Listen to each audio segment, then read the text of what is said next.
Alors vous savez, on a parlé des fameux arrêts maladie, enfin des fameux arrêts maladie. Qu'il fallait être moins malade, il faut que les malades fassent des efforts, hein. C'est pour le budget, c'est pour ton bien, c'est pour la sécurité du pays, il faut arrêter d'être malade monsieur, bien sûr, il faut arrêter de consommer des médicaments. On l'a vu dans la vidéo de ce matin. Et de l'autre côté, on a les entrepreneurs qui se gavent de pognon et d'argent public. Alors de l'argent public, il n'y en a pas pour toi, mais par contre, pour subventionner des entreprises du CAC 40, ça, bien sûr, il y en a. On ne peut pas licencier, verser des dividendes et en même temps toucher des aides publiques, le soutien aux entreprises pointé du doigt. Combien d'économies il y a à faire de ce côté-là? Bien sûr, parce qu'ils touchent des aides de l'État, ces gens-là, ces gros bourgeois privilégiés, ils touchent de l'argent de l'État. Et dans le même temps, ils virent des gens et ils donnent des dividendes à leurs actionnaires. Si tu vires des gens, ça veut dire que ta boîte, elle va mal. Donc comment tu fais pour verser des dividendes à tes actionnaires? Et comment tu justifies les aides que tu as de l'État? C'est nous qui les payons, hein. Le Sénat plaide un choc de transparence et d'évaluation sur les aides publiques aux grandes entreprises. Des sénateurs ont appelé mardi un choc pour faire la transparence et évaluer les aides publiques reçues par les grandes entreprises françaises et leurs sous-traitants.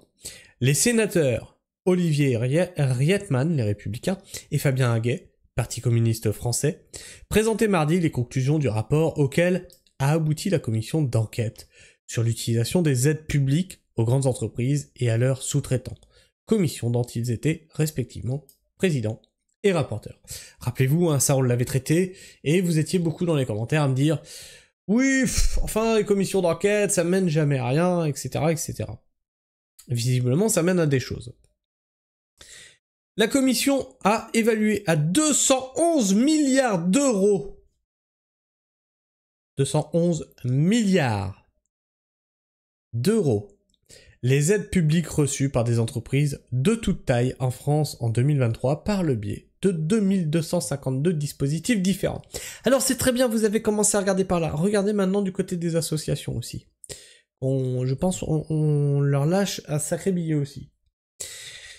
Pour la première fois, nous donnons un chiffre objectivé sur le montant annuel des aides publiques aux entreprises en France, s'est réjoui Fabien Gay.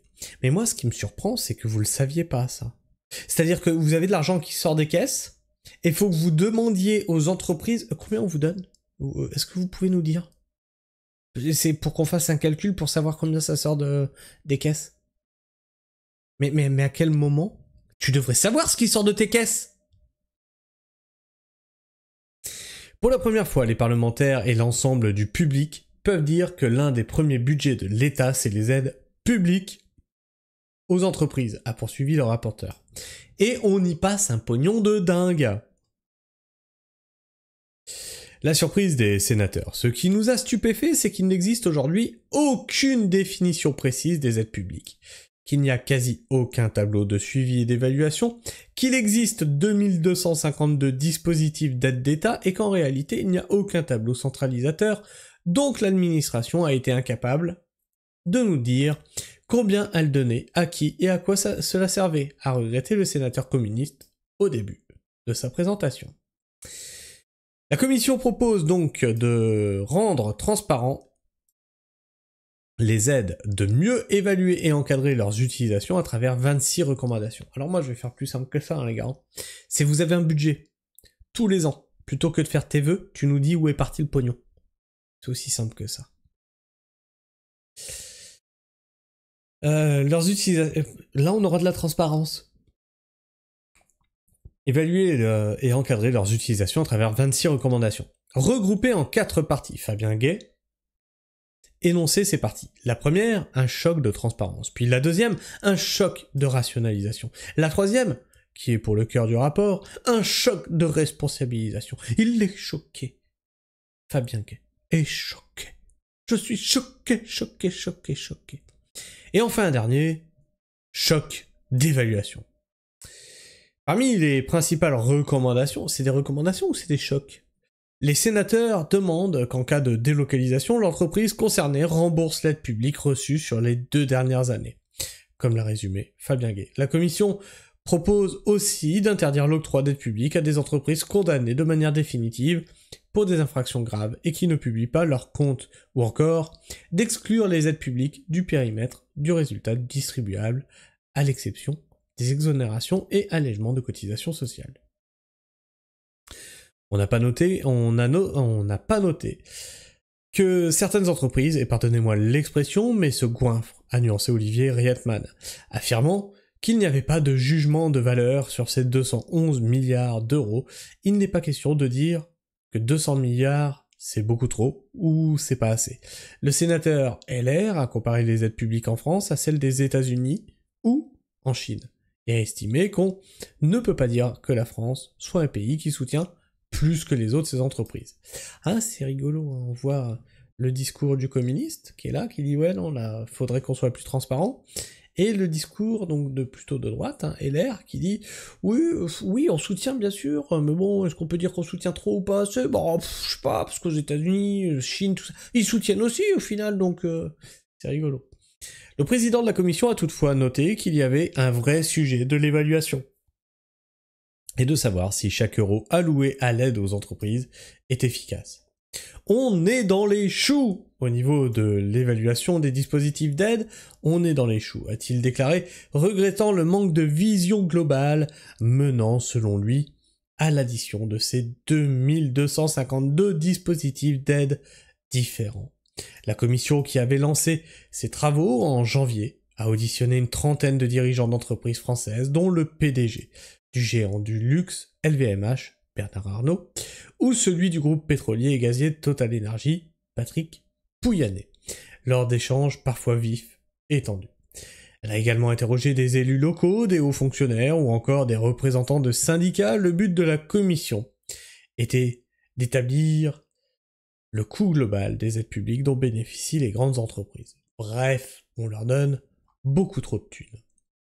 De l'autre côté, on m'a mis ça, on m'a dit tiens, en parlant d'enrichir les bourgeois, Tegner vient de faire une Philippot au mouvement Nicolas, la valeur de la droite à la psychodélique. Alors,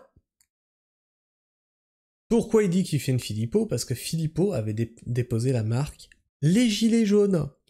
Eh oui, ah vous le saviez pas ça, hein. Ah, maintenant qu'il appelle les anciens gilets jaunes à se réunir autour de lui, il les a bien mis, voilà, hein, il a récupéré le mouvement, il a déposé la marque, dans le but de faire des listes communes gilets jaunes patriotes, hein, et le mouvement ne devait pas être récupéré politiquement, normalement, d'accord? L'éditeur du magazine Frontières, donc à droite, hein, très à droite même, je le lis, y a pas de problème, dépose la marque, c'est Nicolas qui paye. Alors pour toi qui est sur YouTube, peut-être que tu connais pas, c'est Nicolas qui paye. En fait, le c'est Nicolas qui paye, c'est un truc qui est devenu à la mode à chaque fois que l'État distribue de l'argent de façon trop généreuse. L'Ukraine, c'est Nicolas qui paye. L'aide aux associations de défense de migrants, c'est Nicolas qui paye. Les dégradations, parce qu'il y a eu des émeutes le 14 juillet, c'est Nicolas qui paye. La ME, c'est Nicolas qui paye, etc., etc. T'as compris le principe? T'as compris le principe. Et donc, c'est non seulement il y a un compte Twitter qui s'appelle Nicolas, il dit toujours c'est Nicolas qui paye, qui s'appelle Nicolas qui paye d'ailleurs. Et sur Twitter, c'est très utilisé pour dénoncer, c'est Nicolas qui paye. Et donc, ça y est. Ils ont repris le truc. Ils ont dit, ah ça à nous. Ah ça à Frontières, bien sûr. C'est de droite. On se l'approprie. C'est Nicolas qui paye, révèle en paquette. Symbole du ras-le-bol fiscal, cette maxime a été reprise par l'extrême droite pour s'attaquer notamment aux bénéficiaires de prestations sociales. Même Bouli dit stop. Frontières, vous allez trop loin, il y a Bouli, il dit stop. Tout le monde sait. Tout le monde sait, Frontières, tout le monde sait, attention. Sérieux, il s'est approprié l'appellation sans consulter le titulaire du compte qui en a eu l'idée initiale. C'est odieux comme méthode, vraiment décevant. Ouais, mais il a de l'argent. Ah, les belles valeurs de droite. Il ne s'agit pas d'un ras-le-bol fiscal, mais d'un élan contre le social-étalisme qui gangrène le pays. Éric Tegna pour les intimes, il parasite même les idées de son camp de Raslar, le con ultime. Mais c'est tout le problème à droite. Mais à gauche aussi, il y a ce problème-là. Hein. C'est que on a des personnes qui sont un peu trop zélées ou qui veulent un peu trop se mettre en avant ou qui ont un peu trop de pognon, parce qu'il faut pas rêver, à gauche, il y a aussi des gauchistes très fortunés, qui se réapproprient les trucs et qui en fait, vous tirez des balles dans le pied à faire ça. Et vous tirez des balles dans le pied à votre camp. Normal, ras-le-bol des assistés qui font les gamins à l'appel. C'est pas ça. C'est pas de ça qu'on te parle. Oui, tu peux en avoir ras-le-bol de ça, on s'en fout. Mais le mec s'est réapproprié un truc populaire. Il a dit « Ah ça, c'est à moi !» De toute façon, ça vient de lui et de ses petits potes. Bah du coup, Nicolas qui paye va devoir payer pour exister. Voilà, donc c'est le compte dont je vous parlais. C'est Nicolas qui paye. Hein, voilà, c'est son compte. Et il dit c'est gratuit, c'est moi qui paye. Je suis Nicolas, mari de Julie qui paye. Autre réseau, Linktree, voilà. C'est vachement marrant en fin de compte. Pardon ? L'appât du fric va jusque là, qu'ils se bouffent entre eux. C'est pas sérieux, Donc le mec qui a le Éric Tegner. J'attends le procès avec maître Bouli. Même Bouli a dit stop. Avocat de la défense de Nicolas qui paye. C'est quoi votre définition de l'extrême droite? Aimer son pays? Vouloir contrôler l'immigration comme 95% des pays dans le monde? Vouloir une justice plus ferme? Non, c'est de faire de l'argent sur des trucs qui viennent de la base. C'est Nicolas qui paye. Qui paye? Mon Dieu, j'adore ce monde de bourgeois qui, parce qu'ils ont de la thune, ils achètent tout. Même des phrases de prolo, même des mouvements sociaux, même tout, ils ont l'argent, donc voilà. Donc on est des bourgeois, on a de l'argent et on va tout acheter. C'est ta phrase, c'est toi qui l'as faite, bah je vais te la prendre. C'est ton mouvement, t'as appelé ça les gilets jaunes? Je dépose la marque, y a pas de problème, y a pas de problème. J'adore ce monde. C'est ironique, hein. C'est cynique hein, quand je dis ça. Je déteste ce monde, en réalité. Non, parce qu'il y en a qui vont prendre ça au premier degré. Et moi, je vais invoquer la sainte météorite, qu'elle s'écrase et qu'elle nous délivre de toute cette merde. Est-ce que quelqu'un va déposer la sainte météorite? Je pose des questions. Si jamais ça devenait populaire, faudrait peut-être que je dépose le truc quand même. Pour avoir des royalties. On sait jamais. D'ailleurs, je suis le paladin de la Sainte Météorite. Enfin bref. N'hésite pas à partager cette vidéo, hein, qu'on voit que dans le milieu des entreprises et des bourgeois, on se gave d'argent public, mais de l'autre côté, on te dit que c'est toi le problème. C'est toi le prolo qui tombe trop malade. Tu abuses du système, bien sûr. Et bien sûr, tu peux liker cette vidéo, lui permet d'être plus présente dans les algorithmes de YouTube. Et puis moi, quand je vois tout ça, quand je vois vos likes, vos partages, parce que tout ça, je le vois bien entendu, vos abonnements, eh bien ça m'encourage à continuer le travail d'information que je fais sur cette chaîne. Sur ce, moi, je vous fais la bise. Prenez soin du sol. Et restez pragmatiques. Ciao.